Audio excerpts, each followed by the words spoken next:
Okay, next important concept corporate tax planning. So corporate tax planning ಏನಕ್ಕೋಸ್ಕರ ಮಾಡ್ತೀರಿ ಅಂದ್ರೆ to reducing the tax liability. So ಏನಕ್ಕೋಸ್ಕರ ಅಂದ್ರೆ to get maximum benefit of exemptions like relief rebate deductions under section 80C to 80U. So ನಾವು tax ನ ಕಮ್ಮಿ ಮಾಡ್ಕೊಳೋದಕ್ಕೋಸ್ಕರ ನಾವು ಯಾವ್ದನ್ನ ಯೂಸ್ ಮಾಡ್ತೀರಿ ಅಂದ್ರೆ ಕಾರ್ಪೊರೇಟ್ ಟ್ಯಾಕ್ಸ್ ಪ್ಲಾನಿಂಗ್ ಯೂಸ್ ಮಾಡ್ತೀರಿ. ಸೊ ಆಬ್ಜೆಕ್ಟಿವ್ಸ್ ನೋಡ್ಕೊಳ್ಳಿ. Objectives is very important. ಏನಕ್ಕೋಸ್ಕರ ಮಾಡ್ತೀರಿ ಅಂದ್ರೆ ಟ್ಯಾಕ್ಸ್ನ ಕಮ್ಮಿ ಮಾಡ್ಕೊಳೋದಕ್ಕೆ, minimisation of litigation, productive investments. ಯಾವಾಗ ನಾವು ಟ್ಯಾಕ್ಸ್ನ ಕಮ್ಮಿ ಮಾಡ್ಕೊಂತೀರೋ ಆ ಇನ್ಕಮ್ನ ನಾವು ಏನು ಮಾಡ್ಬೋದು, ಎಕ್ಸ್ಟ್ರಾ ಎಕ್ಸ್ಪೆಂಡಿಚರ್ ಅದೇ ಟ್ಯಾಕ್ಸ್ನ ಪೇ ಮಾಡೋದನ್ನ ನಾವು ಅಡಿಷನಲ್ ಇನ್ವೆಸ್ಟ್ಮೆಂಟ್ಗೆ ಯೂಸ್ ಮಾಡ್ಕೊಬೋದು. And health growth of the economy. ಯಾವಾಗ ನಾವು ಪ್ರೊಡಕ್ಟಿವ್ ಇನ್ವೆಸ್ಟ್ಮೆಂಟ್ ಮಾಡ್ತಿರೋ ನಮ್ಮದು GDP ಇನ್ಕ್ರೀಸ್ ಆಗುತ್ತೆ ಮತ್ತೆ ಎಕನಾಮಿಕ್ ಸ್ಟೆಬಿಲಿಟಿ ಆಗಿರುತ್ತೆ. ಸೊ ಇದು tax planning is very important. Next ಏನೇನ್ ಕನ್ಸಿಡರ್ ಮಾಡಬೇಕು ಅಂದ್ರೆ ವೆರಿ ಇಂಪಾರ್ಟೆಂಟ್. ರೆಸಿಡೆನ್ಷಿಯಲ್ ಸ್ಟೇಟಸ್ ನ ಕನ್ಸಿಡರ್ ಮಾಡಬೇಕು. ಹೆಡ್ಸ್ ಆಫ್ ಇನ್ಕಮ್ ಯಾವ್ದಾದ್ರು ಹೆಡ್ಸ್ ಅಲ್ಲಿ ಬರುತ್ತೆ. ಲೀಗಲ್ ಪೊಸಿಷನ್ ನೋಡ್ಬೇಕು. ಫಾರ್ಮ್ ಮತ್ತೆ ಸಬ್ಸ್ಟೆನ್ಸ್.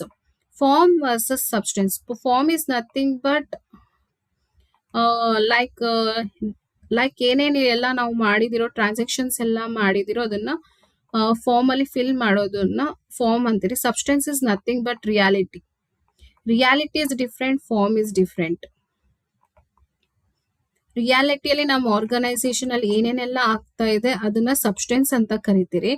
ಬಟ್ ಫಾರ್ಮ್ ಅಲ್ಲೇ ನಾವು ಬೇರೆ ಏನೋ ಮಾಡಿರ್ತೀರೋ. ಫಾರ್ ಎಕ್ಸಾಂಪಲ್, ನಾನು ರೆಂಟೇ ಪೇ ಮಾಡಿರಲ್ಲ, ಆದ್ರೆ ನಾನು ಫಾರ್ಮ್ ಅಲ್ಲಿ ರೆಂಟ್ ಅಂತ ಕನ್ಸಿಡರ್ ಮಾಡಿರ್ತೀನಿ.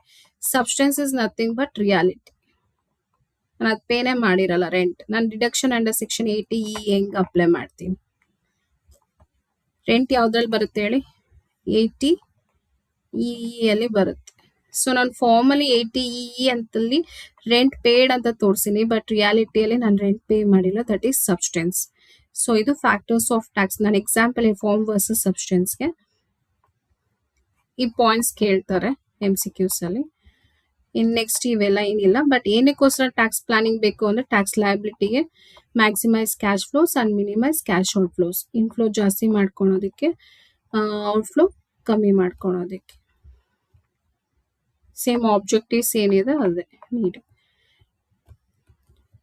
ಟೂಲ್ಸ್ ಫಾರ್ ಟ್ಯಾಕ್ಸ್ ಪ್ಲಾನಿಂಗ್ ಏನೇನೆಲ್ಲ ಟೂಲ್ಸ್ ಇದೆ ಅಂದ್ರೆ accrual income, source of income, choice of organisation and location, residential status, choice to buy or lease. ಇದು ಜ್ಞಾಪಕ. ಸೊ ಬೈ ಮಾಡಿದ್ರೆ ನಮಗೆ ಟ್ಯಾಕ್ಸ್ ಯಾವ ತರ ಬರುತ್ತೆ, ಲೀಸ್ ತಗೊಂಡ್ರೆ ಯಾವ ತರ ಬರುತ್ತೆ. ನಾವು ಬೈ ಮಾಡಿದ್ರೆ ಜಸ್ಟ್ ಓನ್ಲಿ ಡಿಪ್ರಿಸಿಯೇಷನ್ ಮಾತ್ರ ನಾವು ಅಸೆಟ್ಸ್ಗೆ ಹಾಕಬೇಕು. ಬಟ್ ಲೀಸ್ಗೆ ಹಾಕಿದ್ರೆ ನಾವೇನ್ ಮಾಡಬೇಕು, ಲೀಸ್ ರೆಂಟ್ನ ಪೇ ಮಾಡಬೇಕಾಗುತ್ತೆ. ಸೊ ಯಾವ್ದ್ರಿಂದ ನಮಗೆ ಬೆನಿಫಿಷಿಯಲ್, ಟ್ಯಾಕ್ಸ್ ಬೆನಿಫಿಷಿಯಲ್ ಅಂತ ನಾವು ಚೆಕ್ ಮಾಡಬೇಕಾಗುತ್ತೆ. Next capital structure decision. ನಿಮ್ಗೆ ಗೊತ್ತಿರುತ್ತೆ ಕ್ಯಾಪಿಟಲ್ ಸ್ಟ್ರಕ್ಚರ್ಸ್ ಅಲ್ಲಿ ಡೆಪ್ಟ್ ಇರುತ್ತೆ, ಡಿಬೆಂಚರ್ಸು, ಶೇರ್ಸು ಮತ್ತೆ ಪ್ರಿಫರೆನ್ಸ್ ಶೇರ್ಸ್ ಇರುತ್ತೆ. ಸೊ ಯಾವ್ದಕ್ಕೆ ಟ್ಯಾಕ್ಸ್ ಬೆನಿಫಿಟ್ ಬರುತ್ತೆ ಅಂದ್ರೆ ನಮ್ಗೆ ಡಿಬೆಂಚರ್ಸ್ಗೆ ಬರುತ್ತೆ. ಸೊ ಆ ಕ್ಯಾಪಿಟಲ್ ಸ್ಟ್ರಕ್ಚರ್ ಡಿಸಿಷನ್ ಇಂದಾನು ನಾವು ಟ್ಯಾಕ್ಸ್ ಪ್ಲಾನಿಂಗ್ ಮಾಡ್ಕೊಬೇಕಾಗುತ್ತೆ. ಇದು ಜಸ್ಟ್ ಪಾಯಿಂಟ್ಸ್ ನೋಡ್ಕೊಳ್ಳಿ. Next very important is methods of tax planning. So ಇದರಲ್ಲಿ 2 ಮೆಥಡ್ಸ್ ಇದೆ. ಒಂದು ಶಾರ್ಟ್ ಟರ್ಮ್ ಟ್ಯಾಕ್ಸ್ ಪ್ಲಾನಿಂಗ್ ಮತ್ತೆ long term tax planning. Short term tax planning ಯಾವಾಗ ಮಾಡ್ತೀರಿ ಅಂದ್ರೆ end of the year after computation of tax liability. Tax liability ಎಷ್ಟಿದೆ ಅಂತ ಎಲ್ಲ ಕಂಪ್ಯೂಟ್ ಮಾಡಾದ್ಮೇಲೆ ನಾವು ಟ್ಯಾಕ್ಸ್ ನ ರೆಡ್ಯೂಸ್ ಮಾಡೋದಕ್ಕೋಸ್ಕರ ಪ್ಲಾನ್ ಮಾಡ್ತಿರಲ್ಲ ಅದನ್ನ ಶಾರ್ಟ್ ಟರ್ಮ್ ಟ್ಯಾಕ್ಸ್ ಪ್ಲಾನಿಂಗ್ ಅಂತ ಕರಿತೀರಿ. Long term tax planning is beginning of the year ಅಲ್ಲಿ ಏನೇನೆಲ್ಲ ಮಾಡಿದ್ರೆ ನಮ್ಗೆ ಟ್ಯಾಕ್ಸ್ ನ ಕಮ್ಮಿಯಾಗಿ ಪೇ ಮಾಡಬಹುದು ಅಂತ ಬಿಗಿನಿಂಗ್ ಆಫ್ ದ ಇಯರ್ ಅಲ್ಲೇ ಪ್ಲಾನ್ ಮಾಡಿದ್ರೆ ಸೊ ಅದನ್ನ ಲಾಂಗ್ ಟರ್ಮ್ ಟ್ಯಾಕ್ಸ್ ಪ್ಲಾನಿಂಗ್ ಅಂತ ಕರಿತೀರಿ. ನಾಲ್ಕಲ್ಲಿ ಶಾರ್ಟ್ ಟರ್ಮ್ ಟ್ಯಾಕ್ಸ್ ಪ್ಲಾನಿಂಗ್ ಯಾವಾಗ ಮಾಡ್ತೀರಿ, ಎಂಡ್ ಆಫ್ ದ ಇಯರ್ ಅಲ್ಲಿ to reduce the tax liability. But long term tax planning ಯಾವಾಗ ಮಾಡ್ತೀರಿ ಅಂದ್ರೆ ಬಿಗಿನಿಂಗ್ ಆಫ್ ದ ಇಯರ್ ಅಲ್ಲೇ ಮಾಡೋದನ್ನ ಲಾಂಗ್ ಟರ್ಮ್ ಟ್ಯಾಕ್ಸ್ ಪ್ಲಾನಿಂಗ್ ಅಂತ ಕರಿತೀರಿ. ಇನ್ನೊಂದು ಇಂಪಾರ್ಟೆಂಟ್ ಇಸ್ ಪರ್ಮಿಸಿವ್ ಟ್ಯಾಕ್ಸ್ ಪ್ಲಾನಿಂಗ್ ಮತ್ತೆ ಪರ್ಪಸಿವ್ tax planning. So permissive tax planning is admissible under provision of law for exemption incentives ನ ಹಾಕ್ತೀರಿ. ಫಾರ್ ಎಕ್ಸಾಂಪಲ್ ಡಿಡಕ್ಷನ್ಸ್ ಆಗಿರ್ಬೋದು, ಟ್ಯಾಕ್ಸ್ ಕನ್ಸೆಷನ್ ಆಗಿರ್ಬೋದು, ಅವೆಲ್ಲ ಹಾಕಿದ್ರೆ ಪರ್ಮಿಸಿವ್ ಟ್ಯಾಕ್ಸ್ ಪ್ಲಾನಿಂಗ್ ಅಂತ ಕರಿತೀರಿ. Purposive tax planning is circulate of law ಪ್ರಕಾರ ಹೋಗೋದನ್ನ ನಾವು ಪರ್ಪಸಿವ್ ಟ್ಯಾಕ್ಸ್ ಪ್ಲಾನಿಂಗ್ ಅಂತ ಕರಿತೀರಿ. ಎಕ್ಸೆಂಪ್ಷನ್ ಇನ್ಸೆಂಟಿವ್ಸ್ ಹಾಕಿದ್ರೆ ಪರ್ಮಿಸಿವ್ ಟ್ಯಾಕ್ಸ್ ಪ್ಲಾನಿಂಗ್, ಲಾ ಪ್ರಕಾರ ಬಿಗಿನಿಂಗ್ ಅಲ್ಲೇ ಹೋಗಿದ್ದು ಅಂದ್ರೆ ಪರ್ಪಸಿವ್ ಟ್ಯಾಕ್ಸ್ ಪ್ಲಾನಿಂಗ್ ಅಂತ ಕರಿತೀರಿ. ಇಲ್ಲಿ ಇಂಪಾರ್ಟೆಂಟ್ ಪಾಯಿಂಟ್ ಯಾವ್ದು ಕೇಳ್ತಾರೆ ಅಂದ್ರೆ ಎಕ್ಸ್ಪ್ರೆಸಿವ್ ಸ್ಯಾಂಕ್ಷನ್ ನ ನಾಟ್ MCQs ಅಲ್ಲಿ ಕೇಳೋದು ನಿಮ್ಗಿದೆ, ಯಾವುದು ಬರಲ್ಲ. ಪರ್ಮಿಸಿವ್ ಟ್ಯಾಕ್ಸ್ ಪ್ಲಾನಿಂಗ್ ಎಕ್ಸ್ಪ್ರೆಸಿವ್ ಸ್ಯಾಂಕ್ಷನ್ ನ, ಪರ್ಪಸಿವ್ ಟ್ಯಾಕ್ಸ್ ಪ್ಲಾನಿಂಗ್ ಎಕ್ಸ್ಪ್ರೆಸಿವ್ ಸ್ಯಾಂಕ್ಷನ್ ಅಂತ ಬರುತ್ತೆ. ಪರ್ಮಿಸಿವ್ ಬಂದು ಎಕ್ಸ್ಪ್ರೆಸಿವ್ ಸ್ಯಾಂಕ್ಷನ್ ಆಗಿರುತ್ತೆ, ಪರ್ಪಸಿವ್ ಬಂದು ಎಕ್ಸ್ಪ್ರೆಸಿವ್ ಸ್ಯಾಂಕ್ಷನ್ ಆಗಿರಲ್ಲ ಅಷ್ಟೇ. ಈ ಪಾಯಿಂಟ್ ಸ್ವಲ್ಪ ನೋಡ್ಕೊಳ್ಳಿ ಅಷ್ಟೇ. ಏನೇನಿಂದ ಪರ್ಪಸಿವ್, ಏನೇನಿಂದ ಅಡ್ವಾಂಟೇಜಸ್ ಆಗುತ್ತೆ, ಮ್ಯಾಕ್ಸಿಮಮ್ ಬೆನಿಫಿಟ್ ಬರುತ್ತೆ, ಕರೆಕ್ಟಾಗಿ ಇನ್ವೆಸ್ಟ್ಮೆಂಟ್ ಸೆಲೆಕ್ಷನ್ ಮಾಡ್ಕೊಳಕ್ಕಾಗುತ್ತೆ, ವೇರಿಯಿಂಗ್ ರೆಸಿಡೆನ್ಷಿಯಲ್ ಸ್ಟೇಟಸ್ ಇರುತ್ತೆ, ಡೈವರ್ಸಿಫೈಯಿಂಗ್ ಬಿಸ್ನೆಸ್ ಆಕ್ಟಿವಿಟೀಸ್ ಇನ್ಕಮ್ನ ಡೈವರ್ಸಿಫೈ ಮಾಡ್ಕೊಳೋದಕ್ಕೆ ಪರ್ಪಸಿವ್ ಟ್ಯಾಕ್ಸ್ ಪ್ಲಾನಿಂಗ್ ಯೂಸ್ಫುಲ್ ಆಗುತ್ತೆ. Permissive tax planning just deductions ಹಾಕೋದಕ್ಕೆ ಮತ್ತೆ ಟ್ಯಾಕ್ಸ್ ಕನ್ಸೆಷನ್ ಅಪ್ಲೈ ಮಾಡೋದಕ್ಕೋಸ್ಕರ ಪರ್ಮಿಸಿವ್ ನ ಯೂಸ್ ಮಾಡ್ತೀರಿ. ಬಟ್ ಪರ್ಪಸಿವ್ ಬಂದು ಇದೆಲ್ಲಾ ಬೆನಿಫಿಟ್ಗೋಸ್ಕರನು ನಾವು ಪರ್ಪಸಿವ್ ಮಾಡ್ತೀವಿ. ಶಾರ್ಟ್ ಟರ್ಮ್ ಅಲ್ಲಿ ಬರೋದು ಪರ್ಮಿಸಿವ್ ಟ್ಯಾಕ್ಸ್ ಪ್ಲಾನಿಂಗು, ಲಾಂಗ್ ಟರ್ಮ್ ಅಲ್ಲಿ ಬರೋದು ಪರ್ಪಸಿವ್ ಟ್ಯಾಕ್ಸ್ ಪ್ಲಾನಿಂಗ್. ಇದು ಜ್ಞಾಪಕ ಇರಲಿ. ಏನಾದ್ರು ಡೌಟ್ ಇದೆನಾ short term tax planning, long term ಅಲ್ಲಿ?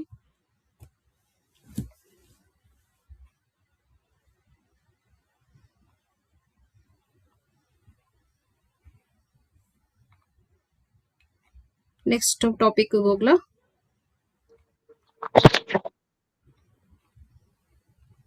ಮ್ಯಾಮ್, ಇದು AP ಒಂದು ಕ್ವಶನ್ ಕೇಳಿದ್ರು, tax planning is termed as objective base for which one ಅಂತ ಹೇಳಿ. ಓಕೆ ಓಕೆ, ಏನ್ ಕೊಟ್ಟಿದ್ರು ಸರ್ ಆಪ್ಷನ್ಸ್? ಆಪ್ಷನ್ಸ್ ಎರಡು ಕೊಟ್ಟಿದ್ದಾನೆ ಮ್ಯಾಮ್. ಅಂದ್ರೆ ಕ್ವಶನ್ಸ್ ಏನಂತ ಇದೆ ಅಂತ ಹೇಳಿದ್ರೆ, tax planning with the specific objective is a termed as point number 1 permissive tax planning, purposive tax planning codes ಕೊಟ್ಟಿದ್ದಾನೆ. ಇದರಲ್ಲಿ ಆಬ್ಜೆಕ್ಟಿವ್ ಬೇಸ್ ಬಂದ್ರೆ ಪರ್ಪಸಿವ್ ಟ್ಯಾಕ್ಸ್ ಪ್ಲಾನಿಂಗ್ ಅಂತ ಆನ್ಸರ್ ಕೊಟ್ಟಿದ್ದಾನೆ. ಹೌದು ಸರ್, ಅದೇ ಇವಾಗ ನೋಡಿ, ಇವಾಗ ಆಬ್ಜೆಕ್ಟಿವ್ ಯಾಕಂದ್ರೆ ಇಲ್ಲಿ ನೋಡಿ, ಇಲ್ಲಿ ಸೊ ಜಾಸ್ತಿ ಆಬ್ಜೆಕ್ಟಿವ್ಸ್ ಇರೋದೇ ನಿನ್ಗೆ ಮ್ಯಾಕ್ಸಿಮಮ್ ಬೆನಿಫಿಟ್ಸ್ ಬರೋದೇ ಪರ್ಪಸಿವ್ ಅಲ್ಲಿ. ಯಾಕಂದ್ರೆ ಬಿಗಿನಿಂಗ್ ಆಫ್ ದ ಇಯರ್ ಅಲ್ಲೇ ನೀನು ಆಬ್ಜೆಕ್ಟಿವ್ಸ್ ಹಾಕೊಳೋದ್ರಿಂದ ಲಾಂಗ್ ಟರ್ಮ್ ಮಾಡ್ಕೊಂಡು. ಹೌದು. ಶಾರ್ಟ್ ಟರ್ಮ್ ಅಲ್ಲಿ ಜಸ್ಟ್ ನೀನು ಟ್ಯಾಕ್ಸ್ ಲಯಬಿಲಿಟಿ ರೆಡ್ಯೂಸ್ ಮಾಡೋದಕ್ಕೋಸ್ಕರ ಅಷ್ಟೇ ನೀನು ಶಾರ್ಟ್ ಟರ್ಮ್ ನ ಯೂಸ್ ಮಾಡಕ್ ಆಗೋದು. ಬಟ್ ನಾವು ಬಿಗಿನಿಂಗ್ ಅಲ್ಲೇ ಮಾಡ್ಕೊಂಡ್ರೆ we have to set the objectives to fulfil that criteria ಅಂದಾಗ ಪರ್ಪಸ್ ಅಂತ ಟ್ರೀಟ್ ಮಾಡ್ಕೋಬೇಕು. ಹೌದು ಸರ್, ಹೌದು sir. Okay ma'am, thank you.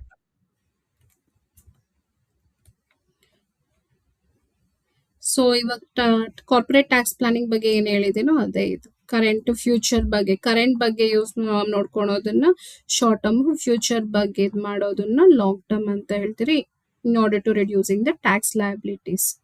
So requisites of successful tax planning, ಈ ಪಾಯಿಂಟ್ಸ್ ನೋಡ್ಕೊಳ್ಳಿ.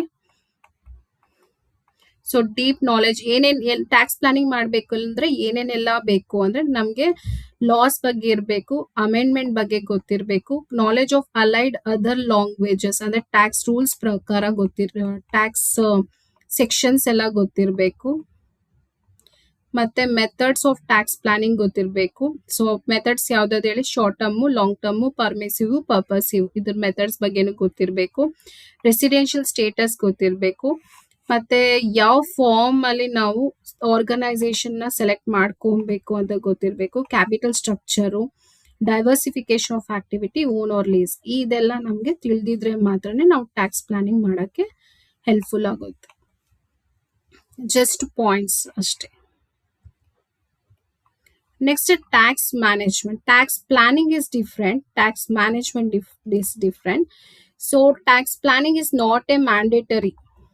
ಟ್ಯಾಕ್ಸ್ ಪ್ಲಾನಿಂಗ್ ಮ್ಯಾಂಡೇಟರಿ ಅಲ್ಲ, ಕಂಪಲ್ಸರಿ ಅಲ್ಲ. ಬಟ್ ನಿನಗೆ ಲಯಬಿಲಿಟಿ ರೆಡ್ಯೂಸ್ ಮಾಡ್ಕೊಳಕ್ಕೆ, ಆಬ್ಜೆಕ್ಟಿವ್ ನ ಫುಲ್ಫಿಲ್ ಮಾಡೋದಕ್ಕೆ ಟ್ಯಾಕ್ಸ್ ಪ್ಲಾನಿಂಗ್ ಬೇಕು. ಬಟ್ ಟ್ಯಾಕ್ಸ್ ಮ್ಯಾನೇಜ್ಮೆಂಟ್ ಮಾಡೋದು ಕಂಪಲ್ಸರಿ. ಪ್ರತಿಯೊಬ್ರು ರೂಲ್ಸ್ ಅಂಡ್ ರೆಗ್ಯುಲೇಷನ್ಸ್ ಫಾಲೋ ಮಾಡಲೇಬೇಕಾಗುತ್ತೆ. Who's come under the income tax act. So ಯಾರೇ ಅಸಸ್ಸಿ ಆಗಿರ್ಬೋದು, ಅವನು ಮ್ಯಾಂಡೇಟರಿ ಆಗಿ ಅವನು ಇನ್ಕಮ್ ಟ್ಯಾಕ್ಸ್ ರೂಲ್ಸ್ ನ ಫಾಲೋ ಮಾಡಲೇಬೇಕಾಗುತ್ತೆ.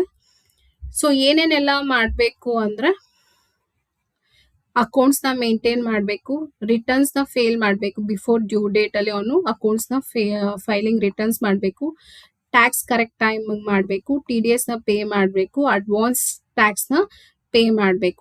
ಸೊ ಅದು ಇನ್ ಟ್ಯಾಕ್ಸ್ ಮ್ಯಾನೇಜ್ಮೆಂಟ್ ಅಲ್ಲಿ ಬರುತ್ತೆ. But tax planning is optional. ಇದು ಕೇಳ್ಬೋದು, ಟ್ಯಾಕ್ಸ್ ಪ್ಲಾನಿಂಗ್ ಆಪ್ಷನಲ್ ಮ್ಯಾಂಡೇಟರಿನ ಅಂತ ಅಂದ್ರೆ ಟ್ಯಾಕ್ಸ್ ಪ್ಲಾನಿಂಗ್ ಆಪ್ಷನಲ್ ಇರುತ್ತೆ, ಬಟ್ ಟ್ಯಾಕ್ಸ್ ಮ್ಯಾನೇಜ್ಮೆಂಟ್ ಮ್ಯಾಂಡೇಟರಿ ಅಂತ ಹೇಳ್ಬೋದು. ಸೊ ಟ್ಯಾಕ್ಸ್ ಮ್ಯಾನೇಜ್ಮೆಂಟ್ ಸರಿಯಾಗಿ ಮಾಡಲಿಲ್ಲ ಅಂದ್ರೆ ಏನಾಗುತ್ತೆ ಅಂದ್ರೆ ಹೆವಿ ಇಂಟ್ರೆಸ್ಟ್ ಆಗುತ್ತೆ, ಪೆನಾಲ್ಟಿ ಆಗುತ್ತೆ, ಲೀಗಲ್ ಆಗಿ ಪ್ರಾಸಿಕ್ಯೂಟಿಂಗ್ ಆಗುತ್ತೆ, ಮತ್ತೆ ಫೈನಾನ್ಷಿಯಲ್ ಲಾಸ್ ಆಗುತ್ತೆ. ಸೊ ನೋಡ್ಕೊಳ್ಳಿ, ಟ್ಯಾಕ್ಸ್ ಅಲ್ಲಿ 3 ಟೈಪ್ಸ್ ಬರುತ್ತೆ: tax planning, tax avoidance, tax evasion. ಇದ್ರ ಬಗ್ಗೆ ಡಿಫ್ರೆನ್ಸಸ್ ವೆರಿ ಇಂಪಾರ್ಟೆಂಟ್, ಇಲ್ಲಿ ನಾನು ಹೇಳ್ತೀನಿ ನೋಡಿ. ಟ್ಯಾಕ್ಸ್ ಅವಾಯ್ಡೆನ್ಸ್ ಅಂದ್ರೆ just escaping from the burden of tax. So ಏನೋ ಒಂದು ಟ್ಯಾಕ್ಸ್ ಅಲ್ಲಿ ಲೂಪ್ ಹೋಲ್ ನ ಇಟ್ಕೊಂಡು ನಮ್ಮ ಟ್ರಾನ್ಸಾಕ್ಷನ್ಸ್ ನ ಅಡ್ಜಸ್ಟಿಂಗ್ ಮಾಡ್ಕೊಂಡು ಟ್ಯಾಕ್ಸ್ ನ ಕಮ್ಮಿ ಮಾಡ್ಕೊಂತಿರಲ್ಲ, ಅದನ್ನ ಟ್ಯಾಕ್ಸ್ ಅವಾಯ್ಡೆನ್ಸ್ ಅಂತ ಕರೀತಾರೆ. Just finding the loophole ನ ಐಡೆಂಟಿಫೈ ಮಾಡ್ಕೊಂಡು ನಾವು ಟ್ಯಾಕ್ಸ್ ನ ಅವಾಯ್ಡ್ ಮಾಡೋದನ್ನ ಟ್ಯಾಕ್ಸ್ ಅವಾಯ್ಡೆನ್ಸ್ ಅಂತ ಕರೀತಾರೆ. ಟ್ಯಾಕ್ಸ್ ಎವೇಷನ್ ಅಂದ್ರೆ ಕಂಪ್ಲೀಟ್ಲಿ ನಮ್ಮ ಅಕೌಂಟ್ಸ್ ನೆಲ್ಲ ಫಾಲ್ಸಿಫಿಕೇಶನ್, ಫ್ಯಾಬ್ರಿಕೇಶನ್ ಮಾಡೋದು, ಇಲ್ಲ ಫಾಲ್ಸಿಫಿಕೇಶನ್ ಅವಾಗ ತೋರಿಸೋದು, ಕಂಪ್ಲೀಟ್ ಆಗಿ ನಾವು ಮ್ಯಾನುಪ್ಯುಲೇಷನ್ ಮಾಡಿದ್ದು ಅಂದ್ರೆ ಅದು ಟ್ಯಾಕ್ಸ್ ಎವೇಷನ್ ಅಂತ ಕರೀತಾರೆ. ಫಾರ್ ಎಕ್ಸಾಂಪಲ್, ನಮ್ಮ ಅಕೌಂಟ್ಸ್ ನಲ್ಲಿ ಎಕ್ಸ್ಪೆನ್ಸಸ್ ನ ಜಾಸ್ತಿ ತೋರಿಸೋದು, ಇನ್ಕಮ್ ನ ಕಮ್ಮಿ ತೋರಿಸೋದ್ರೆ ಅದು ಟ್ಯಾಕ್ಸ್ ಎವೇಷನ್ ಅಂತ ಕರೀತಾರೆ. Tax avoidance is different, tax evasion is different.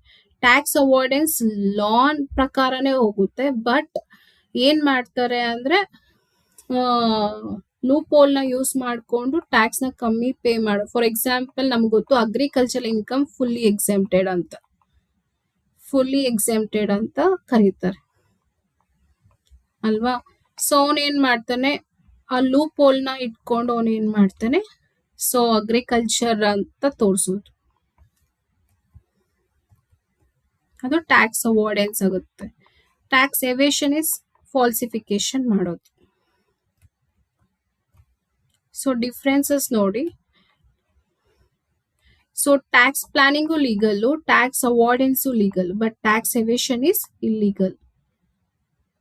Ethical, tax planning ethical, but tax avoidance unethical, tax evasion unethical. ಎರಡೂನು ಕಾನೂನು ಪ್ರಕಾರ ತಪ್ಪೆ, but tax avoidance legal. Tax planning ಬಂದು ಏನು ಕೋರ್ಟ್ ಅಲ್ಲಿ ಏನು ಲಿಟಿಗೇಷನ್ ಇರಲ್ಲ, ಬಟ್ ಇದು ಲೂಪ್ ಹೋಲ್ಸ್ ನ ನೋಡ್ಕೊಂಡಿರೋದ್ರಿಂದ ಏನಾಗ್ಬೋದು, ಲಿಟಿಗೇಷನ್ ಆಗ್ಲೂಬಹುದು. ಇಲ್ಲಿ ಏನಾಗುತ್ತೆ, miss statement and ಫಾಲ್ಸಿಫಿಕೇಶನ್ of accounts, ಇದು ಲಿಟಿಗೇಷನ್ಸ್ ಆಗುತ್ತೆ. ಇದು ಒಳ್ಳೆಯದು, it is evil for nation and society, even it is evil for nation and society. ನಿಮ್ಗೆ ಜಾಸ್ತಿ ಬರೋದಿದೆ, ಯಾವ್ದು MCQs ಅಲ್ಲಿ ಕೇಳೋದು ಯಾವ್ದು ಲೀಗಲ್ ಯಾವ್ದು ಇಲ್ಲೀಗಲ್ ಅಂತ ಕೇಳ್ತಾರೆ. Tax planning tax avoidance legal, but tax evasion is illegal.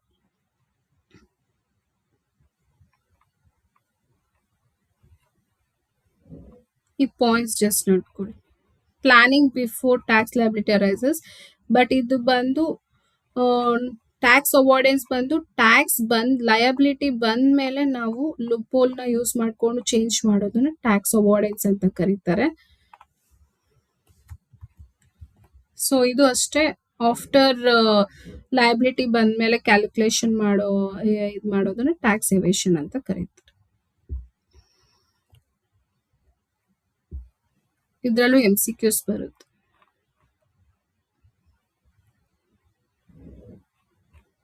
Next, techniques of corporate tax planning. So tax planning in respect of employees remuneration ಯಾವ್ದಾದ್ರು ಇರುತ್ತೆ ಅಂದ್ರೆ ರೆಮ್ಯುನರೇಷನ್ಸ್ ಮೇಲೆ, ಅಮಾಲ್ಗಮೇಷನ್ ಮೇಲೆ, deduction of tax at source TDS ಮೇಲೆ, ಮತ್ತೆ tax consideration on capital structure ಮೇಲೆ, tax planning in respect of bonus shares ಮೇಲೆ, own or lease asset, make or buy decision, ಇವೆರಡೂ ಒಂದೇ. Next, repairs, renewal or replacement of asset, shut down R continue operation. So repair or capital in nature ಯಾವ deductions ಅಲ್ಲಿ ಬರುತ್ತೆ ಅಂದ್ರೆ 30, 31, 37 ಅಲ್ಲಿ ಬರುತ್ತೆ. So ಇದೇನು ಅಷ್ಟು ಕೇಳಿಲ್ಲ, ಬಟ್ ಜಸ್ಟ್ ಗ್ಲಾನ್ಸ್ ಮಾಡಿ. Techniques of corporate tax planning ಅಲ್ಲಿ ಏನೇನೆಲ್ಲ ಬರುತ್ತೆ ಅಂತ. It is not that much important. So ಇಷ್ಟು ಅರ್ಥ ಆಯ್ತಾ? ನೆಕ್ಸ್ಟ್ TDS ಅಂಡ್ TCS ಹೋಗ್ತೀನಿ. Very important concept. ಇದರಲ್ಲಿ ಏನು ಡೌಟ್ ಇಲ್ವಾ? Tax planning, tax avoidance, tax evasion. ಇದರಲ್ಲಿ ಇಂಪಾರ್ಟೆಂಟ್ ಬಂದು ಇದೆ ಕೇಳೋದು. ಟ್ಯಾಕ್ಸ್ ಅವಾಯ್ಡೆನ್ಸ್, ಟ್ಯಾಕ್ಸ್ ಎವಿಷನ್ ಅಂದ್ರೆ ಏನು ಅಂತ.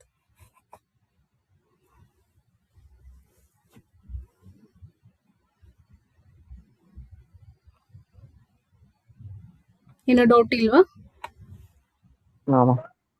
Okay. So next important concept TDS. So ನೋಡಿ, TDS is nothing but tax deducted at source and tax collected at source. So TDS ಬಂದು pair ಇಂದ ಡಿಡಕ್ಟ್ ಆಗುತ್ತೆ. ಟ್ಯಾಕ್ಸ್ ಕಲೆಕ್ಟೆಡ್ ಸೋರ್ಸ್ ಬಂದು ಸೆಲ್ಲರ್ ಆಫ್ ದ ಗೂಡ್ಸ್ ಏನ್ ಮಾಡ್ತಾನೆ, buyer ಇಂದ collect ಮಾಡ್ತಾನೆ. ಅದನ್ನ TCS ಅಂತ ಕರಿತೀರಿ. ಅದನ್ನ tax collected at source.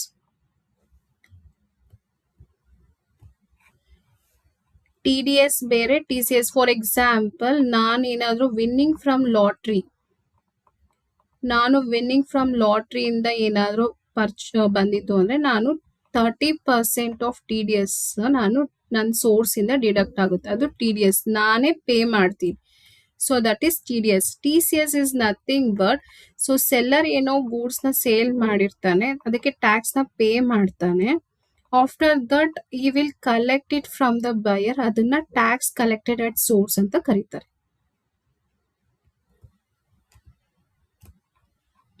So ಈ ಪಾಯಿಂಟ್ಸ್ ಇದು ಆಕ್ಚುಲಿ ರೀಸೆಂಟ್ 2026 ಪಾಯಿಂಟ್ಸ್ ಇದು TCS. ಇದು ಕ್ವಶನ್ ಅಲ್ಲಿ ಕೇಳ್ತಾರೆ. ಲಿಕ್ಕರ್ ಫಾರ್ ಹ್ಯೂಮನ್ ಕನ್ಸಂಪ್ಷನ್ಗೆ 1% TCS ರೇಟ್ ಇರುತ್ತೆ. ಟಿಂಬರ್ ವುಡ್ ಬಂದು 2.5%. ಟಿಂಬರ್ ಯಾವುದೇ ಆಗಿರ್ಲಿ, ಫಾರೆಸ್ಟ್ ಇಲ್ಲಿ ವೇರಿಯಸ್ ಫಾರ್ಮ್ಸ್ ಯಾವುದೇ ಕೊಟ್ಟಿರ್ಲಿ 2.5%. ಟೆಂಡು ಲೀವ್ಸ್ ಬಂದು 5%. ಸ್ಕ್ರಾಪ್ ಏನೇ ಮಾಡಲಿ 1%. ಮಿನರಲ್ಸ್ ಲೈಕ್ ಲಿಗ್ನೇಟ್, ಕೋಲ್, iron ore 1%. Boolean more than 2 lakhs, jewelry more than 5 lakhs 1%. Purchase of motor car more than 10 lakhs 1%. Parking lot, toll plaza, mining and quarrying 2%. ಈ points ಜ್ಞಾಪಕರ್ಲಿ, ಯಾವ್ದಕ್ಕೆ ಎಷ್ಟೆಷ್ಟು TCS ಇರುತ್ತೆ ಅಂತ ಜ್ಞಾಪಕರ್ಲಿ. ಇದು 2026 rates.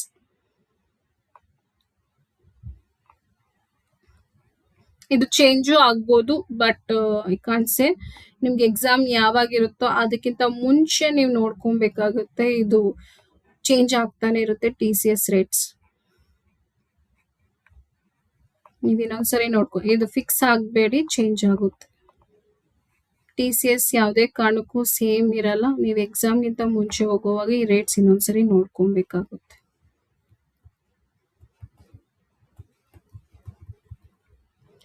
Next, assessment of individual compulsory filing of returns ಯಾವ section ಅಲ್ಲಿ ಬರುತ್ತೆ ಅಂದ್ರೆ ಸೆಕ್ಷನ್, ಅದು ಆಕ್ಚುಲಿ ನಾನು MCQs ಬರ್ಕೊಳೋವಾಗ ಒಂದು ಪಾಯಿಂಟ್ ಎಲ್ಲೋ ನೋಡಿದ್ದು, ನಾನು ನೋಟ್ಸ್ ಅಲ್ಲಿ ಬರ್ತಿದ್ದೆ, ಅದು ಇಲ್ಲಿ ಮತ್ತೆ ತೋರಿಸ್ತಿದ್ದೀನಿ. ಸೊ ಕಂಪಲ್ಸರಿ ಫೈಲಿಂಗ್ ಯಾವ ಸೆಕ್ಷನ್ ಅಲ್ಲಿ ಬರುತ್ತೆ ಅಂದ್ರೆ ಅಂಡರ್ ಸೆಕ್ಷನ್ 139 ಸಬ್ಸೆಕ್ಷನ್ 1. ಇದು MCQs 2019 UGC ನೆಟ್ ಅಲ್ಲಿ ಕೊಟ್ಟಿದ್ರು.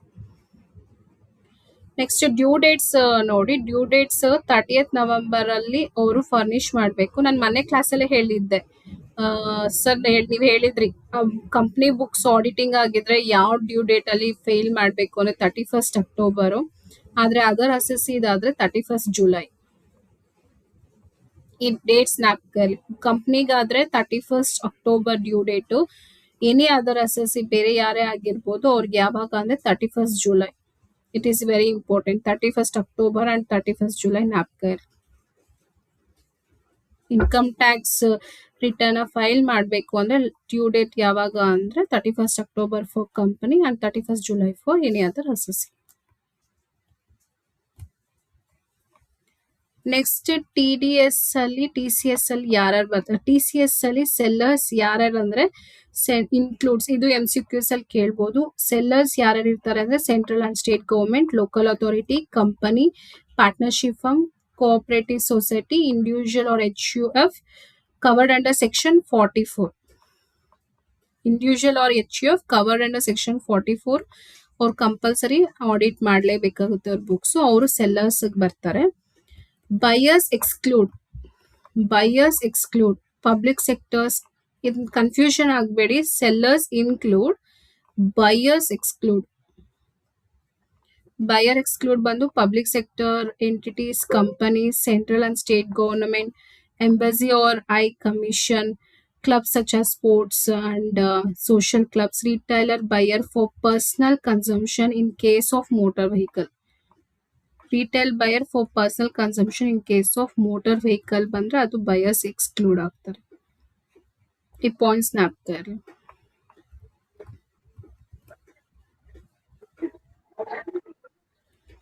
ನೆಕ್ಸ್ಟ್ TDSಗೂ TCSಗೂ ಏನೇನು ಡಿಫ್ರೆನ್ಸ್ ಅಂದ್ರೆ, ಸೊ ಅವಾಗಲೇ ಎಕ್ಸ್ಪ್ಲೈನ್ ಮಾಡಿದ್ರೆ ಇದು ರಿಸಿಪ್ಟಿಯಂಟ್ ಇನ್ಕಮ್ ಅಲ್ಲಿ ಅವನು ಡಿಡಕ್ಟ್ ಮಾಡೋದು. ಫಾರ್ ಎಕ್ಸಾಂಪಲ್ ವಿನಿಂಗ್ ಹೇಳ್ದಲ್ಲ, ನಾನು ರಿಸಿಪ್ಟ್ ಮಾಡೋದು ನನ್ನ ಇನ್ಕಮ್ ಅಲ್ಲೇ TDS ನ ಮೈನಸ್ ಮಾಡಿದ್ರೆ ಅದು ರಿಸಿಪ್ಟಿಯಂಟ್ ಇನ್ಕಮ್ ಅಲ್ಲಿ ಬರುತ್ತೆ. TCS ಬಂದು ಸೆಲ್ಲರ್ ಏನ್ ಮಾಡ್ತಾನೆ, ಬೈಯರ್ ಹತ್ರ ಕಲೆಕ್ಟ್ ಮಾಡ್ತಾನೆ. ಇದು ನನಗೆ ಎಕ್ಸ್ಪೆನ್ಸ್ ಆಗುತ್ತೆ. TDS ಬಂದು ಎಕ್ಸ್ಪೆನ್ಸ್ ಆಗುತ್ತೆ, TCS ಬಂದು ಇನ್ಕಮ್ ಆಗುತ್ತೆ. Specified expense of cross prescribe limit. ಏನಾದ್ರೂ ಫಾರ್ ಎಕ್ಸಾಂಪಲ್ ಲಿಮಿಟ್ ಗಿಂತ ಜಾಸ್ತಿ ಕ್ರಾಸ್ ಆದ್ರೆ ಏನಾಗ್ಬೋದು, TDS ಅಪ್ಲಿಕೇಬಲ್ ಆಗ್ಬೋದು. ಇಲ್ಲಿ ಸೇಲ್ ಇಸ್ ಸ್ಪೆಸಿಫೈಡ್ ಐಟಮ್. ಯಾವ ಸ್ಪೆಸಿಫೈಡ್ ಐಟಮ್ಸ್ ನ ಸೇಲ್ ಮಾಡ್ತೀರೋ ಅದಕ್ಕೆ ಮಾತ್ರ ನಾವು TCS ನ ಕಲೆಕ್ಟ್ ಮಾಡ್ಕೊಬೇಕು. ಅವಾಗಲೇ ಹೇಳಿದೆ ಲಿಕ್ಕರ್ ಅಂತ ಹೇಳಿ. ಲಿಕ್ಕರ್ಗೆ ಎಷ್ಟು ಕಂಪಲ್ಸರಿ TCS ಕಲೆಕ್ಟ್ ಮಾಡಬೇಕಾಗುತ್ತೆ, 1%. Deducted by payer or buyer, ಅವಾಗಲೇ ಹೇಳಿದೆ collected by payer or seller. So crediting the account of the payer or during pay, whichever is higher. So in case ನಾನೇನಾದ್ರು ಜಾಸ್ತಿ ಪೇ ಮಾಡಿಬಿಟ್ಟಿದ್ದೀನಿ ಅಂದರೆ, for example TDS calculate ಮಾಡಿರ್ತೀನಿ, 4000 ಬರೋ place ಬಂದಿರುತ್ತೆ, ನಾನು 5000 pay ಮಾಡಿಬಿಟ್ಟಿದ್ದೀನಿ ಅಂದರೆ ನನಗೆ 1000 ರೂಪೀಸ್ ಏನು ಮಾಡ್ತಾರೆ, ನನಗೆ ಮತ್ತೆ ಕ್ರೆಡಿಟ್ ಮಾಡ್ತಾರೆ. ಇಲ್ಲಿ ಏನು ಮಾಡ್ತಾರೆ, debiting the account of the buyer or during the receipt. ಇಲ್ಲಿ ವಾಪಸ್ ಬಯರ್ಗೆ ಮತ್ತೆ ಏನ್ ಮಾಡ್ತಾರೆ, ವಾಪಸ್ ಕೊಡ್ತಾರಲ್ಲ ಅದನ್ನ ಡೆಬಿಟಿಂಗ್ ಮಾಡ್ತಾರೆ. ಇದೇನು ಅಷ್ಟಕ್ಕೆ ಹೇಳಲ್ಲ. ಇಂಪಾರ್ಟೆಂಟ್ ಬಂದು due days is very important. Due days for TDSಗೂ ಮತ್ತೆ TCSಗೆ ಯಾವಾಗ ಅಂದ್ರೆ 7th of next month. ಈ ಡೇಟ್ಸ್ ಜ್ಞಾಪಕ ಇಟ್ಕೊಳ್ಳಿ. TDS ಫೈಲಿಂಗ್ ರೇಟ್ಸ್ ಯಾವಾಗ ಮಾಡಬೇಕು ಅಂದ್ರೆ, so 1st April to 1st TDS ಹೇಳ್ತೀನಿ. ಫಸ್ಟ್ TDS ಪೀರಿಯಡ್ ಬಂದು 1st April to 30th June. ಯಾವಾಗ ನಾನು ಫೈಲ್ ಮಾಡಬೇಕು ಅಂದ್ರೆ 31st July ಒಳಗಡೆ ನಾನು ಫೈಲಿಂಗ್ ಮಾಡಬೇಕು. 1st July to 30th September to 31st October ಅಲ್ಲಿ ನಾನು ಫೇಲ್ ಮಾಡಬೇಕು. So 1st October to 21st December ನಾನು 31st January ಒಳಗಡೆ ಫೈಲಿಂಗ್ ಆಫ್ ರಿಟರ್ನ್ಸ್ ಮಾಡಿರ್ಬೇಕು. 1st June to 31st March 31st May ಒಳಗಡೆ ನಾನು ಫೇಲ್ ಮಾಡಿರ್ಬೇಕು. 31st Jan ಜ್ಞಾಪಕ ಇರಲಿ. ಇದು TCS ಆದ್ರೆ same 15th of July, 15th of October, 15th of January and 15th of May. ಈ ಡೇಟ್ಸ್ ಮಾತ್ರ ಜ್ಞಾಪಕ ಇರಲಿ, very important. So first quarter, second quarter, third quarter and fourth quarter. So example third quarter period last date of filing of TDS return ಯಾವಾಗ ಅಂದ್ರೆ 31st January. ಹೀಗೆ questions ಕೇಳ್ಬೋದು. So ಜ್ಞಾಪಕ ಇರಲಿ.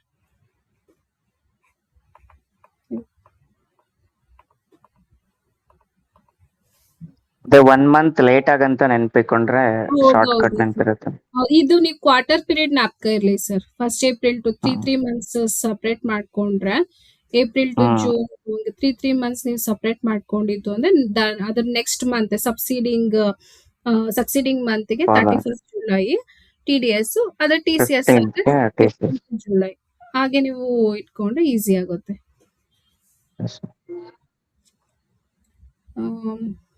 ಇದು ಸರಿಯಾಗಿ ಕಾಣಿಸ್ತಿಲ್ಲ ಅನ್ಕೊಂತೀನಿ, ಬಟ್ ನಾನು ಆಫ್ಟರ್ ನೋಟ್ಸ್ ಕಳಿಸಿ. ಇಲ್ಲಿ ನಾನು ಎಕ್ಸ್ಪ್ಲೈನ್ ಮಾಡ್ತೀನಿ, ಬ್ಲರ್ ಆಗಿದೆ, ನಾನು ಮತ್ತೆ ಫೋಟೋ ಕಳಿಸ್ತೀನಿ. ಸೊ TDS ರಿಟರ್ನ್ ಫಾರ್ಮ್ಸ್ ಬಂದು ಸ್ಯಾಲರೀಸ್ಗೆ ಫಾರ್ಮ್ ನಂಬರ್ 24Q. 26Q ಬಂದು TDS all payments other than salary.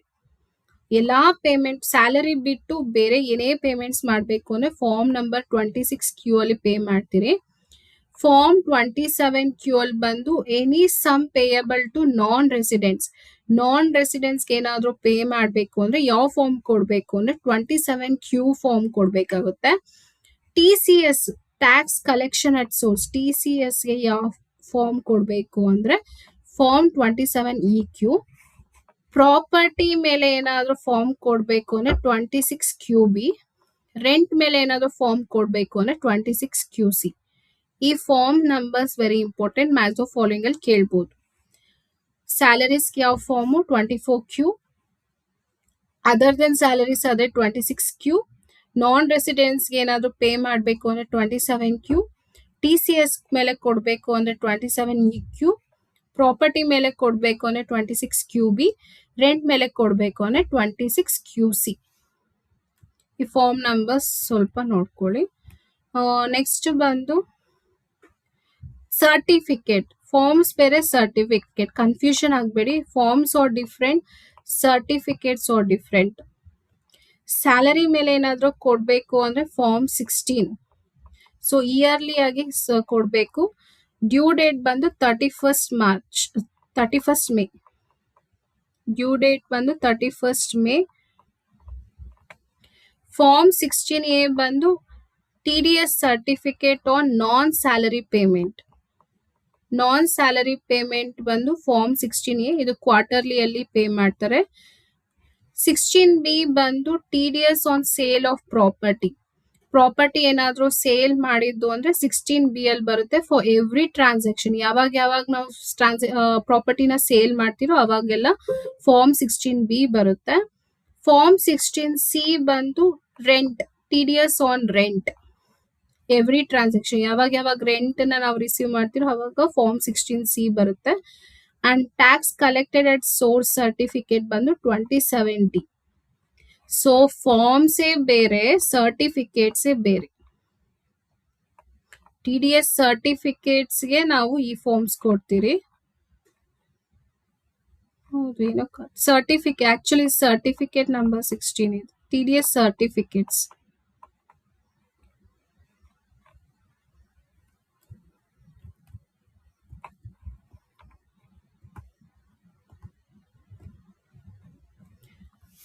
Next advance tax ನೋಡ್ಕೊಳ್ಳಿ. ಅಡ್ವಾನ್ಸ್ ಟ್ಯಾಕ್ಸ್ ಅಲ್ಲಿ ಏನಕ್ಕೋಸ್ಕರ ಅಂದ್ರೆ government collect income tax throughout the year. So ಯಾಕಂದ್ರೆ ಯಾವಾಗ್ಲೂ ಮಾರ್ಚ್ ಆದ್ಮೇಲೆ ರಿಸೀವ್ ಮಾಡಬೇಕು ಅಂದ್ರೆ ಆಗಲ್ವಲ್ಲ.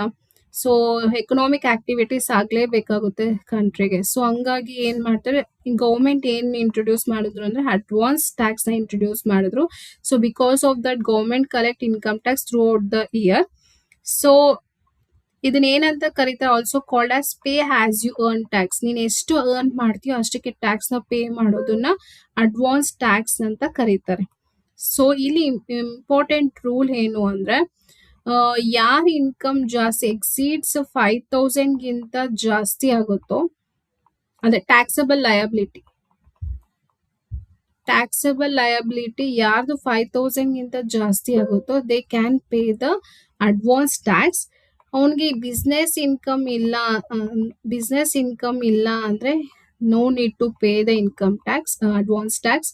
ಅಂಡ್ ಆಲ್ಸೋ 60 years ಗಿಂತ ಜಾಸ್ತಿ ಏನಾದರೂ ಆಗಿದ್ರೆ ಅವನು ಕೂಡ ಅಡ್ವಾನ್ಸ್ ಟ್ಯಾಕ್ಸ್ ನ ಪೇ ಮಾಡೋಷ್ಟಿಲ್ಲ. ಸೀನಿಯರ್ ಸಿಟಿಸನ್ ಆದ್ರೆ ಅವನು ಕೂಡ ಅಡ್ವಾನ್ಸ್ ಟ್ಯಾಕ್ಸ್ ನ ಪೇ ಮಾಡೋಷ್ಟಿಲ್ಲ.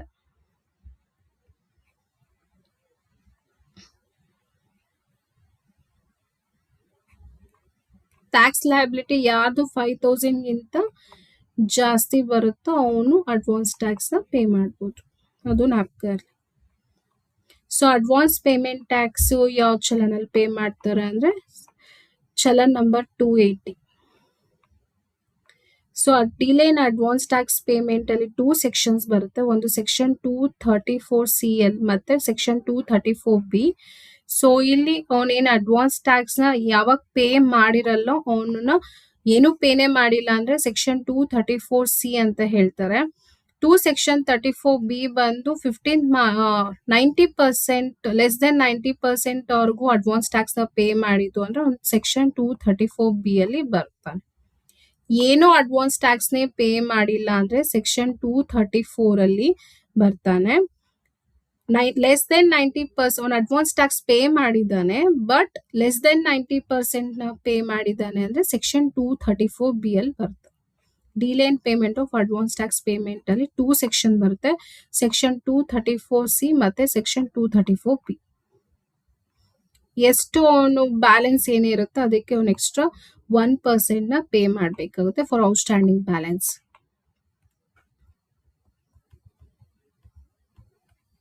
ಈಗ ಫಾರ್ ಎಕ್ಸಾಂಪಲ್ ನಾನು 70% ಅಡ್ವಾನ್ಸ್ ಟ್ಯಾಕ್ಸ್ ನ ಪೇ ಮಾಡಿದ್ದೀನಿ, 30% ನಾನು ಅಡ್ವಾನ್ಸ್ ಟ್ಯಾಕ್ಸ್ ನ ಪೇ ಮಾಡಿಲ್ಲ ಅಂದ್ರೆ ಆ 30%ಗೆ ನಾನು ಎಕ್ಸ್ಟ್ರಾ 1% ಔಟ್ಸ್ಟ್ಯಾಂಡಿಂಗ್ ಬ್ಯಾಲೆನ್ಸ್ ಟ್ಯಾಕ್ಸ್ ನ ಪೇ ಮಾಡಬೇಕಾಗುತ್ತೆ. ಅದು ಸೆಕ್ಷನ್ 234B ಅಲ್ಲಿ ಬರುತ್ತೆ. ಸೊ ಇಂಪಾರ್ಟೆಂಟ್ ಏನು ಅಂದ್ರೆ due dates of advance tax ಇದನ್ನ ಅಪ್ಕರ್. ಸೊ ಫಸ್ಟ್ ಡ್ಯೂ ಡೇಟ್ ಬಂದು 15th June. So 15th June ಅಲ್ಲಿ ನಾವು ನಾಟ್ ಲೆಸ್ ದೆನ್ 15% ನ ಪೇ ಮಾಡಿರ್ಬೇಕಾಗುತ್ತೆ. On or before 15th September second due date ಬಂದು 15th ಸೆಪ್ಟೆಂಬರ್ ಅಲ್ಲಿ 45% ಅಂದ್ರೆ ಫಸ್ಟ್ ಅಲ್ಲಿ 15% ಅಂದ್ರೆ ನೆಕ್ಸ್ಟ್ ಅಲ್ಲಿ 45 ಮೈನಸ್ 15%. ಸೊ ಸೆಕೆಂಡ್ ಅಲ್ಲಿ ನಾವು 30% ನಾವು ಪೇ ಮಾಡಿರ್ಬೇಕಾಗುತ್ತೆ. ಇನ್ ಕೇಸ್ ಪೇ ಮಾಡಿಲ್ಲ ಅಂದ್ರೆ 45% ನೀನು on or before 15 September pay ಮಾಡಬೇಕಾಗುತ್ತೆ. ಆನ್ ಆರ್ 15 ಸೆಪ್ಟೆಂಬರ್ ಅಲ್ಲಿ 75% ನೀನು ಅಡ್ವಾನ್ಸ್ ಟ್ಯಾಕ್ಸ್ ನ ಪೇ ಮಾಡಬೇಕಾಗುತ್ತೆ. ಅಂದ್ರೆ 75% ಅಲ್ಲಿ 45% ಅಂದ್ರೆ ಅಗೇನ್ 30%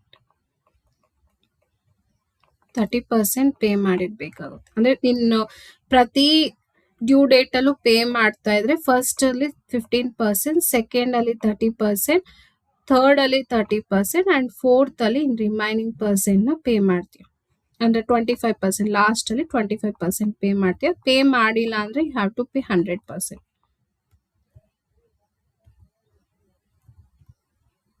ಡ್ಯೂ ಡೇಟ್ ಸ್ನ್ಯಾಪ್ಕರ್ 15th June, 15th of September, 15th of December, 15th of March. ಸೊ ಜೂನ್ ಒಳಗಡೆ ನಾವು 15% ಪೇ ಮಾಡಿರ್ಬೇಕು, ಸೆಪ್ಟೆಂಬರ್ ಅಲ್ಲಿ 45%, ಡಿಸೆಂಬರ್ ಅಲ್ಲಿ 75% ಅಂಡ್ ಮಾರ್ಚ್ ಅಲ್ಲಿ 100%. ಇನ್ ಕೇಸ್ ಪೇ ಏನಾದ್ರು ಮಾಡಿದ್ದು ಅಂದ್ರೆ you have to minus the advance tax already paid. ಈಗ ಫಾರ್ ಎಕ್ಸಾಂಪಲ್ ಪ್ರೀವಿಯಸ್ ಅಲ್ಲಿ 45% ಪೇ ಮಾಡಿದ್ಯಾ ಅಂದ್ರೆ ಇಲ್ಲಿ ನೀನು 75% ಅಲ್ಲಿ 45% ಆಲ್ರೆಡಿ ಅಡ್ವಾನ್ಸ್ ಟ್ಯಾಕ್ಸ್ ನ ಮೈನಸ್ ಮಾಡಬೇಕಾಗುತ್ತೆ. ಇದು ನ್ಯಾಪ್ಕರ್. ಅಡ್ವಾನ್ಸ್ ಟ್ಯಾಕ್ಸ್ ಅಲ್ಲಿ ಏನಾದ್ರು ಡೌಟ್ ಇದೆನಾ? ಇದು ಆಕ್ಚುಲಿ ನನ್ನ ರೂಲ್ಸ್ ಇನ್ನದೆ. ಸಾರಿ, ಎಕ್ಸೆಸ್ ಆಫ್ 5,000 ಅಂದಲ್ಲ, ಎಕ್ಸೆಸ್ ಆಫ್ 10,000 ಅಡ್ವಾನ್ಸ್ ಟ್ಯಾಕ್ಸ್. ಯಾರ್ದು ಟ್ಯಾಕ್ಸ್ ಲಯಬಿಲಿಟಿ ಎಕ್ಸೆಸ್ ಆಫ್ 10,000 ಇರುತ್ತೋ he has to pay the advance tax. ಅವನ ಇನ್ಕಮ್ ಏನಾದ್ರೂ ಟ್ಯಾಕ್ಸ್ ಲಯಬಿಲಿಟಿ 10,000 ಗಿಂತ ಜಾಸ್ತಿ ಇದ್ರೆ ಅವನು ಟ್ಯಾಕ್ಸ್ ನ ಪೇ ಮಾಡ್ಬೇಕಾಗುತ್ತೆ. ನಾನು 5,000 ಅಂತ ಹೇಳಿದೆ, ಸಾರಿ 10,000. ಏನಾದ್ರೂ ಡೌಟ್ ಇದೆ ಅಡ್ವಾನ್ಸ್ ಟ್ಯಾಕ್ಸ್ ಅಲ್ಲಿ ಸರ್? ಏನು ಡೌಟ್ಸ್ ಇಲ್ಲ. Okay okay sir. So last topic ಇವತ್ತೇ ಮುಗಿಸ್ಬಿಡ್ಲಾ? ಇನ್ನೊಂದು 10 ಮಿನಿಟ್ಸ್. ಹಾ ಮ್ಯಾಮ್ ಮಾಡ್ಬಿಡಿ. ಇದು last topic. Income tax returns. Income tax returns various forms ಬರುತ್ತೆ. ITR 1 ಇಂದ ITR 7 ವರೆಗೂ ಇರುತ್ತೆ. ಓಕೆನಾ? So it is compulsory mandatory for every assessee. ಸೊ ಇನ್ಕಮ್ ಟ್ಯಾಕ್ಸ್ ಇದರಲ್ಲಿ ಯಾರ್ಯಾರು ಬರ್ತಾರೋ ಅವರು ಫಾರ್ಮ್ಸ್ ನ ಫಿಲ್ ಮಾಡಿ ಕೊಡ್ಬೇಕಾದ್ರೆ ಯಾರ್ಯಾರ ಅಸೆಸಿಗೆ ಯಾವ್ದಾದ್ರು ಫಾರ್ಮ್ಸ್ ಬರುತ್ತೆ ಅಂತ ಹೇಳ್ತೀನಿ. ಸೊ ನಮಗ್ ಗೊತ್ತು ಯಾರ ಇನ್ಕಮ್ ಆನ್ಯುವಲ್ ಇನ್ಕಮ್ ಸ್ಲ್ಯಾಬ್ಸ್ ಗೊತ್ತು. ಮೋರ್ ದೆನ್ 2.5 lakhs ಇದ್ರೆ, ಮೋರ್ ದೆನ್ 60 years ಇದ್ರೆ 3 lakhs ವರ್ಗೂ ಇದ್ರೆ, ಮತ್ತೆ ಇಂಡಿವಿಜುವಲ್ 80 years ಇದ್ರೆ 5 lakhs ವರ್ಗೂ ಇದ್ರೆ ಅವ್ರು ಕಂಪಲ್ಸರಿ ಅವ್ರು ಏನ್ ಮಾಡ್ಬೇಕು, ITR ಫಾರ್ಮ್ ನ ಸಬ್ಮಿಟ್ ಮಾಡ್ಲೇಬೇಕಾಗುತ್ತೆ. ಅಂಡ್ ಆಲ್ಸೋ ಅವನಿಗೆ ಒಬ್ಬನ ಅಸೆಸ್ಸಿಗೆ ಏನಾದ್ರು more than one source of income like house property capital gains ಏನಾದ್ರು ಇದ್ರೆ ಅವನು ಫಾರ್ಮ್ ನ ಸಬ್ಮಿಟ್ ಮಾಡ್ಬೇಕಾಗುತ್ತೆ. ಇವಾಗ ಫಾರ್ ಎಕ್ಸಾಂಪಲ್ ನಾನು ಟ್ಯಾಕ್ಸ್ ಜಾಸ್ತಿ ಕಟ್ಬಿಟ್ಟಿರ್ತೀನಿ, ಟ್ಯಾಕ್ಸ್ ನ ರೀಫಂಡ್ ಮಾಡ್ಕೊಬೇಕು ಅಂದ್ರೆ ನಾನು ಮತ್ತೆ ಫಾರ್ಮ್ ನ ITR ಫಾರ್ಮ್ ನ ಸಬ್ಮಿಟ್ ಮಾಡ್ಬೇಕಾಗುತ್ತೆ. ನನ್ಗೆ ಯಾವ್ದೋ ಫಾರಿನ್ ಇನ್ಕಮ್ ಫಾರಿನ್ ಅಸೆಟ್ಸ್ ಮೇಲೆ ಏನಾದ್ರು ಇನ್ವೆಸ್ಟ್ಮೆಂಟ್ ಮಾಡ್ಬೇಕು ಅಂದ್ರೆ ನಂಗೆ ITR ಫಾರ್ಮ್ ಬೇಕು, ಸಬ್ಮಿಟ್ ಮಾಡ್ಬೇಕು. ನಾನು ವೀಸಾ ಲೋನ್ಗೆ ಅಪ್ಲೈ ಮಾಡ್ಬೇಕು ಅಂದ್ರೂ ನಂಗೆ ITR ಫಾರ್ಮ್ಸ್ ಬೇಕು. ಮತ್ತೆ ಇನ್ ಕೇಸ್ ನನ್ನ ಕಂಪ್ನಿ ಆರ್ ಫರ್ಮ್ ಏನಾದ್ರು ಪ್ರಾಫಿಟೇ ಆಗಿರ್ಲಿ ಲಾಸೇ ಆಗಿರ್ಬೋದು, ನನ್ನ ಕಂಪ್ನಿ ಅಂಡ್ ಫರ್ಮ್ ನ ರನ್ ಮಾಡ್ತಾ ಇದ್ದೀನಿ ಅಂದ್ರೆ ನಂಗೆ ITR ಫಾರ್ಮ್ಸ್ ನಾನು ಫೈಲ್ ಮಾಡ್ಲೇಬೇಕಾಗುತ್ತೆ. ಯಾರೆಲ್ಲ ITR ಫಾರ್ಮ್ಸ್ ನ ಅಪ್ಲೈ ಮಾಡ್ಬೇಕು ಅಂದ್ರೆ ಇದು ಈ ಪಾಯಿಂಟ್ಸ್ ಬರುತ್ತೆ. ಸೊ ಯಾರಿಗೆ ಬರುತ್ತೆ ಅಂದ್ರೆ ಯಾರ್ಯಾರಿಗೆ ಯಾವ್ದಾವ್ದು ಫಾರ್ಮ್ಸ್ ಬರುತ್ತೆ ಅಂತ ನಾನು ಎಕ್ಸ್ಪ್ಲೈನ್ ಮಾಡ್ತೀನಿ. ಸೊ ಫಸ್ಟ್ ITR 1 ಬಂದು ಶಹಜ್ ನ್ಯಾಪ್ಕರ್ಲಿ ಇದು. ITR 1 ಯಾವುದು ಶಹಜ್. ಸೊ ಇದು ಯಾರ್ಯಾರಿಗೆ ಬರುತ್ತೆ ಅಂದ್ರೆ ಸ್ಯಾಲರಿ ಪೆನ್ಷನ್ ಬರೋರಿಗೆ, ಯಾರಿಗೆ income from one house property only one house property ಮಾತ್ರ ಇದ್ರೆ, ಮತ್ತೆ ಇನ್ಕಮ್ ಫ್ರಮ್ ಅದರ್ ಸೋರ್ಸಸ್ ಬೇರೆ ಸೋರ್ಸಸ್ ಇರುತ್ತೆ but winning from lotteries and income from resources ಇರಲ್ಲ. ಮತ್ತೆ ಅಗ್ರಿಕಲ್ಚರ್ ಇನ್ಕಮ್ ಅಪ್ ಟು 5,000 ನೋಡ್ಕೊಳ್ಳಿ, ಅಪ್ ಟು 5,000 ಇದ್ರೆ ಅವನು ಶಾರ್ಜ್ ಫಾರ್ಮ್ ನ ಅಪ್ಲೈ ಮಾಡ್ತಾನೆ. ಯಾರ್ಯಾರಿಗೆ ಶಾರ್ಜ್ 1 ಬರುತ್ತೆ, income from salary, income from one house property, income from other sources excluding winning from lottery and horse races, agriculture income up to 5,000 ಇದ್ರೆ ಅವನು ಶಾರ್ಜ್ ITR ಫಾರ್ಮ್ ನ ಅಪ್ಲೈ ಮಾಡ್ತಾನೆ, ಫೈಲ್ ಮಾಡ್ತಾನೆ. ಯಾರ್ಯಾರಿಗೆ ಬರಲ್ಲ ಅಂದ್ರೆ ಅವನು ಏನಾದ್ರೂ ಇನ್ಕಮ್ ಏನಾದ್ರೂ ಎಕ್ಸೀಡಿಂಗ್ 50 lakhs ಆದ್ರೆ, ಈಗ ಫಾರ್ ಎಕ್ಸಾಂಪಲ್ ಸ್ಯಾಲರಿನೇ ಎಕ್ಸೀಡಿಂಗ್ 50 lakhs ಆದ್ರೆ ಅವನಿಗೆ ಬರೋದಿಲ್ಲ. ಅಗ್ರಿಕಲ್ಚರ್ ಇನ್ಕಮ್ ಎಕ್ಸೀಡಿಂಗ್ 5,000 ಆದ್ರೆ ಬರಲ್ಲ. ಕ್ಯಾಪಿಟಲ್ ಗೇನ್ಸ್ ಇದ್ರೆ ಬರಲ್ಲ. Income from business and profession ಇದ್ರೇನು ಅವ್ನು ITR 1 ನ ಸಬ್ಮಿಷನ್ ಇಲ್ಲ. Director of company, if you have had invested in any listed unlisted shares ಅಲ್ಲಿ ಏನಾದ್ರೂ ನೀನು ಇನ್ವೆಸ್ಟ್ಮೆಂಟ್ ಮಾಡಿದ್ರೆ ಅವಾಗ್ಲೂ ಬರೋದಿಲ್ಲ. ಎನಿ ಅಸೆಟ್ಸ್ ಔಟ್ಸೈಡ್ ಇಂಡಿಯಾ, ನೀನು ಈ ಕಂಟ್ರಿಯಲ್ಲಿ ರೆಸಿಡೆಂಟ್ ಆಗಿರ್ತೀಯ, ಔಟ್ಸೈಡ್ ಇಂಡಿಯಾದಲ್ಲಿ ಏನಾದ್ರೂ ಎನಿ ಅಸೆಟ್ಸ್ ಹೋನಿಂಗ್ ಮಾಡಿದ್ರೆ ಕೂಡ ನಿನಗೆ ಬರೋದಿಲ್ಲ. ಮತ್ತೆ ನಾನ್ ರೆಸಿಡೆನ್ಸ್ಗೆ ಬರಲ್ಲ, ಫಾರಿನ್ ಅಸೆಟ್ಸ್ಗೆ ಬರಲ್ಲ. ಅಂಡ್ ಆಲ್ಸೋ TDS ಅಪ್ಲೈ ಮಾಡ್ತಾ ಇದ್ರೆ ಅವಾಗ್ಲೂ ಬರಲ್ಲ. TDS ಯಾವ್ದ್ರ ಮೇಲೆ ಬರುತ್ತೆ ಹೇಳಿ? So winning from lottery, capital gains ಇದ್ರ ಮೇಲೆ TDS ಬರುತ್ತೆ. ಇನ್ ಕೇಸ್ TDS ಅಪ್ಲೈ ಮಾಡಿದ್ರೆ ಕೂಡ ನಿಮಗೆ ITR 1 ಬರೋದಿಲ್ಲ. ಇನ್ ನ್ಯಾಪ್ಕರ್ಲಿ ITR 1 ಯಾರಿಗೆ ಬರುತ್ತೆ, ಯಾರಿಗೆ ಬರಲ್ಲ ಅಂತ. ಸೊ ITR 2 ಯಾರಿಗೆ ಬರುತ್ತೆ ಅಂದ್ರೆ, so income from salary and pension exceeding 50,000. ITR 1 ಯಾರಿಗೆ ಬರಲ್ವೋ ಅವ್ರಿಗೆ ITR 2 ಬರುತ್ತೆ. Income from house property, income from other sources like including winning from lotteries and income from resources, total income exceeding 50 lakhs. ಮತ್ತೆ individual directors of ಇದ್ರ opposite ITR 1 ಯಾರಿಗೆ ಬರಲ್ವೋ ಅವ್ರಿಗೆಲ್ಲ ಯಾವ್ದು ಬರುತ್ತೆ, ITR 2 ಬರುತ್ತೆ. ಅವ್ರು ಇಂಡಿವಿಜುವಲ್ ಮತ್ತೆ ಹಿಂದೂ ಅನ್ಡಿವೈಡೆಡ್ ಫ್ಯಾಮಿಲಿ ಆಗಿರ್ತಾರೆ. ಕಂಪನಿಗೆ ಬೇರೆ ಓನ್ಲಿ ITR 1 ಬಂದು ಇಂಡಿವಿಜುವಲ್ಸ್ ಮತ್ತೆ ಹಿಂದೂ ಅನ್ಡಿವೈಡೆಡ್ ಫ್ಯಾಮಿಲೀಸ್ ಬರುತ್ತೆ. ITR 1 ಯಾರಿಗೆ ಅಪ್ಲಿಕೇಬಲ್ ಆಗಲ್ವೋ ಅವ್ರಿಗೆ ಯಾವ್ದು ಬರುತ್ತೆ ಅಂದ್ರೆ ITR 2 ಬರುತ್ತೆ. ನೆಕ್ಸ್ಟ್ ITR 3 ಬಂದು ಅವನು ಬಿಸ್ನೆಸ್ ನ ಕ್ಯಾರಿ ಮಾಡ್ತಾ ಇರ್ತಾನೆ. ಬಿಸ್ನೆಸ್ ನ ಕ್ಯಾರಿ ಅಂಡ್ ಪ್ರೊಫೆಷನ್ ಏನಾದ್ರು ಮಾಡ್ತಿದ್ರೆ ಅವನಿಗೆ ITR 3 ಬರುತ್ತೆ. ನ್ಯಾಪ್ಕರ್ಲಿ. ಸೊ ITR 2 ಅಲ್ಲಿ ಬಿಸ್ನೆಸ್ ಬರಲ್ಲ, ಇನ್ಕಮ್ ಫ್ರಮ್ ಬಿಸ್ನೆಸ್ ಬರಲ್ಲ. ಈ ಪಾಯಿಂಟ್ಸ್ ನ ಸ್ವಲ್ಪ ನೀವು ಚೆಕ್ ಓದ್ಕೊಳ್ಳೇಬೇಕಾಗುತ್ತೆ. ಇನ್ಕಮ್ ಫ್ರಮ್ ಬಿಸ್ನೆಸ್ ಏನಾದ್ರೂ ಇದ್ರೆ ITR 2 ಅಲ್ಲಿ ಬರಲ್ಲ, ITR 3 ಅಲ್ಲಿ ಬರುತ್ತೆ. ಸೇಮ್ ಪಾಯಿಂಟ್ಸ್ ಇರುತ್ತೆ, ಆದ್ರೆ ಇನ್ಕಮ್ ಫ್ರಮ್ ಬಿಸ್ನೆಸ್ ಏನಾದ್ರೂ ಆಗಿದ್ರೆ ಅವನಿಗೆ ITR 3 ಬರುತ್ತೆ. ITR 4 is Sugam. ಇದು ಕಂಪಲ್ಸರಿ ಕೇಳ್ತಾರೆ.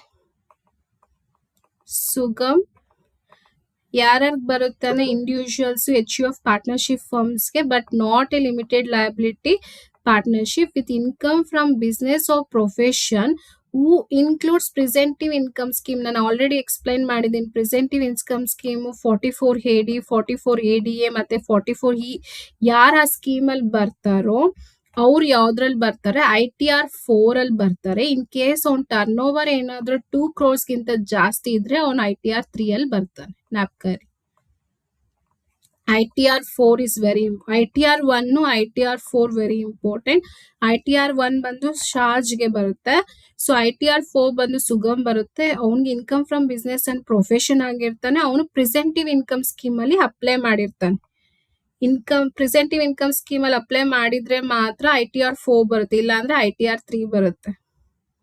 ಅದೇ ಅವ್ನಿಗೆ ಟರ್ನ್ ಓವರ್ ಎಕ್ಸೀಡ್ 2 crores ಜಾಸ್ತಿ ಇದ್ರೇನು ಅವ್ನು ITR 3 ಫೈಲ್ ಮಾಡ್ತಾನೆ. ಅಂದ್ರೆ ಯಾರು ಪ್ರೆಸೆಂಟಿವ್ ಇದನ್ನ ನೋಡ್ಕೊಳ್ಳಿ.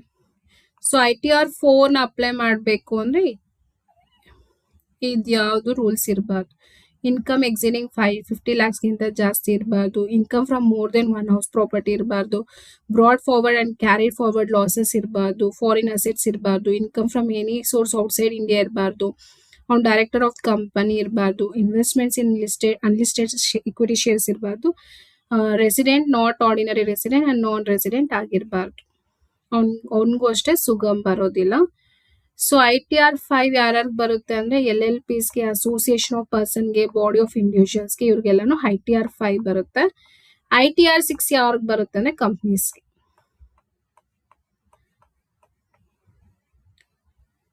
ಬಟ್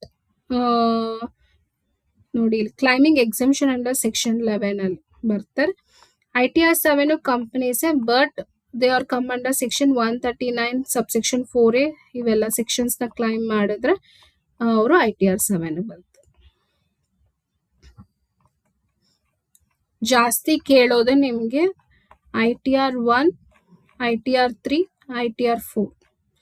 ITR 6, 7 ಯಾವುದೇ ಕೇಳಿ ಅದು ಕಂಪ್ನೀಸೇ ಎಕ್ಸೆಂಪ್ಷನ್ಸ್ ನ ಕ್ಲೈಮ್ ಮಾಡಿರ್ತಾರೆ. ITR 6 ಬಂದು exemptions claim donation under section 80G ಏನಾದ್ರು ಕ್ಲೈಮ್ ಮಾಡಿತ್ತು ಅಂದ್ರೆ 80G ITR 6 ಬರುತ್ತೆ. ITR 7 ಅಲ್ಲಿ ಯಾವ್ದಾದ್ ಕಂಪ್ನೀಸ್ ಬರುತ್ತೆ ಅಂದ್ರೆ 139 ಸಬ್ಸೆಕ್ಷನ್ 4A, 139 ಸಬ್ಸೆಕ್ಷನ್ 4B. ಈ ಪಾಯಿಂಟ್ಸ್ ಮಾತ್ರ ಜ್ಞಾಪಕ ಇರಿ. ಇದಕ್ಕೇನ್ ಅಷ್ಟು ಡೀಟೇಲ್ 139 ಟ್ರಸ್ಟ್ ಮತ್ತೆ ಇದು ಪೊಲಿಟಿಕಲ್ ಪಾರ್ಟೀಸ್ ಬರುತ್ತಲ್ಲ ಮ್ಯಾಮ್, ಇದು 139 ಸೆಕ್ಷನ್ಸ್ ಎಲ್ಲ. ಹಾ ಸರ್, ಅದೇ ಅವೇ ಬರುತ್ತೆ. 139 4A, 139 4B ಇವೆಲ್ಲಾನು ಕಂಪನೀಸ್ ಏನಾದ್ರು ಅವ್ರು ಕೊಟ್ಟಿದ್ರು ಅಂದ್ರೆ ಅದಕ್ ಬರುತ್ತೆ. ಓಕೆ. ಬಟ್ ಇಷ್ಟೇ ನೋಟ್ಸ್ ಅಲ್ಲಿ ಇದಿದೆ, ಇಷ್ಟೇ. ಅದ್ರ ಮೇಲೆ ಡೆಪ್ತ್ ಆಗಿ ಹೋಗ್ಬೇಕೇನು? ಇಲ್ಲ ಮ್ಯಾಮ್, ಇದು ಇರೋದು ಅಷ್ಟೇನೇನೆ, ಇದೇ ಸೆಕ್ಷನ್ಸ್ ಏನೇನೆ. ಓ ಸರಿ ಸರಿ ಸರ್.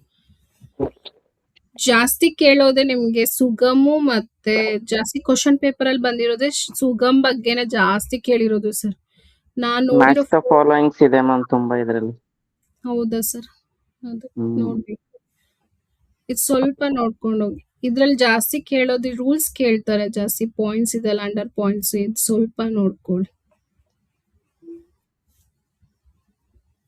ಮ್ಯಾಮ್. ಆಗ್ಲೇ ಒಂದು 139 ಸಬ್ಸೆಕ್ಷನ್ 1 ಅಲ್ಲಿ ಕಂಪಲ್ಸರಿ ಫೈಲಿಂಗ್ ಅಸೆಸ್ಮೆಂಟ್ ಅಂತ ಒಂದು ಪಾಯಿಂಟ್ ಹೇಳಿದ್ರಲ್ಲ ಮ್ಯಾಮ್. ಒಂದು ನಿಮಿಷ ಸರ್. 30 ಇದ್ರ ಹತ್ರ ಅದು ಟ್ಯಾಕ್ಸ್ ಆಡಿಟ್ ಇರೋರಿಗೆ 31st compulsory filing of returns of income. Okay, ಇದು ಈ point ma'am, match the following. ಮತ್ತೆ ನಾನೊಂದು ವಾಟ್ಸ್ಆಪ್ ಮಾಡಿದ್ದೀನಿ ಮ್ಯಾಮ್, ಅದು ನಿಮ್ಗೆ ಒಂಚೂರು ಶೇರ್ ಮಾಡಕ್ ಆಗುತ್ತಾ ನೋಡಿ ಮ್ಯಾಮ್. ಇದ್ರ ಕಂಟಿನ್ಯೂಷನ್ ಅದ್ರಲ್ಲಿ ಇದೆ, ಬಿಕಾಸ್ ಇದ್ರಲ್ಲೂ ಕೂಡ ಕ್ವಶನ್ಸ್ ಜಾಸ್ತಿ ಅಪಿಯರ್ ಆಗಿದೆ ಮ್ಯಾಮ್. ಅಂದ್ರೆ ಲೈಟ್ ಫೈಲಿಂಗ್ ಆದ್ರೆ, ಬಿಲೇಟೆಡ್ ಫೈಲಿಂಗ್ ಆದ್ರೆ, ಲಾಸ್ ಆದ್ರೆ. Okay sir. ಹಾ ಸರ್, ಇದು ನಾನು ಕಳಿಸ್ತೀನಿ ರೀ ಸರ್, ಗ್ರೂಪ್ ಅಲ್ಲಿ ಹಾಕ್ತೀನಿ. ಹಾ ಮ್ಯಾಮ್, ಇದೊಂದು ಇಂಪಾರ್ಟೆಂಟ್ ಅದ್ರ ಜೊತೆಗೆ ಸಬ್ ಅಡಿಷನ್. ರಿವೈಸ್ ಡೇಟ್ಸ್ ಇದು ಸೆಕ್ಷನ್ಸ್ ಇಂಪಾರ್ಟೆಂಟ್ ಸರ್. ಅದು ಜಾಸ್ತಿ ಕೇಳಿದಾರೆ, ಅದನ್ನು ನಾನು ಗ್ರೂಪ್ ಅಲ್ಲಿ ಹಾಕ್ತೀನಿ. ಓಕೆ. ಮತ್ತೆ TDS ರಿಟರ್ನ್ಸ್ ನಾನು ಅದು ಹಾಕ್ತೀನಿ ಸರ್. ನನ್ನ ನೋಟ್ಸ್ ಸ್ವಲ್ಪ ಬ್ಲರ್ ಆಗಿದೆ, ಸೊ ಅದು ಇಮೇಜ್ ಹಾಕ್ತೀನಿ, ನೋಟ್ಸ್ ಕಳಿಸ್ತೀನಿ. ಸೊ ಇಲ್ಲಿಗೆ ಇನ್ಕಮ್ ಟ್ಯಾಕ್ಸ್ ಕಂಪ್ಲೀಟ್ ಆಯ್ತು. ಯಾರಿಗಾದ್ರೂ ಏನಾದ್ರು ಡೌಟ್ ಇದೆನಾ ಇವತ್ತು ಮಾಡಿರೋ ಕಾನ್ಸೆಪ್ಟ್ಸ್ ಅಲ್ಲಿ? ಜೀವಿತಾ ಮ್ಯಾಮ್, ಪವಿತ್ರ ಮ್ಯಾಮ್.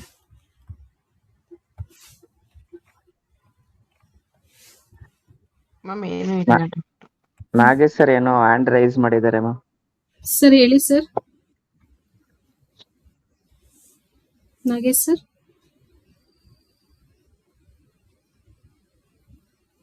ನಾಗೇಶ್ ಸರ್ ಏನಾದ್ರು ಡೌಟ್ ಇದೆನಾ?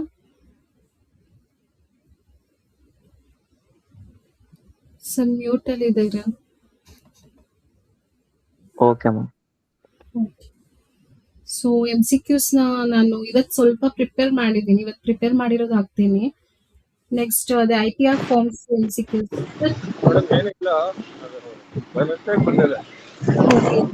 Okay sir.